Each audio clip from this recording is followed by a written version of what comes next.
আবহাওয়া কেমন থাকবে, রোদ থাকবে না বৃষ্টি হবে, ঝড় আসবে কিনা, তার পূর্বাভাস আবহাওয়া দফতর আমাদেরকে দিয়ে থাকে এবং সেই অনুযায়ী প্রতিকূল আবহাওয়ার জন্য ব্যবস্থা আমরা নিতে পারি। তো বলতে পারেন ভারতে আবহবিদ্যার জনককে কাকে বলা হয়? তিনি হচ্ছেন ডক্টর মেঘনাথ সাহা। তিনি ছিলেন একজন বিশিষ্ট ভারতীয় জ্যোতির্পদার্থবিদ এবং আবহবিদ, যিনি পৃথিবীর বায়ুমণ্ডল এবং আবহাওয়ার ধরন অধ্যয়নে গুরুত্বপূর্ণ অবদান রেখেছিলেন। মানে এই যে আজকের দিনে দাঁড়িয়ে আবহবিদরা বলেন ঝড় আসছে কিনা, বৃষ্টি কবে হবে, গরম বাড়লো কিনা, বা এবছর বৃষ্টিপাত কতটা হবে, শীত কতটা পড়বে, এই যে ধারণা, এগুলো আবহবিজ্ঞানীরা দিয়ে থাকেন।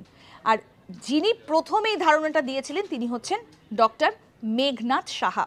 তিনি ভারতের আবহবিজ্ঞানের জনক। তিনি একজন জ্যোতির্পদার্থবিজ্ঞানী এবং আবহবিদ ছিলেন, যিনি প্রথম পৃথিবীর বায়ুমণ্ডল সম্পর্কে পর্যবেক্ষণ করে পূর্বাভাস দিয়েছিলেন। এরকম আরও অনেক অজানা আপডেট পেতে দেখতে থাকুন আজ তাক বাংলার ইউটিউব চ্যানেল।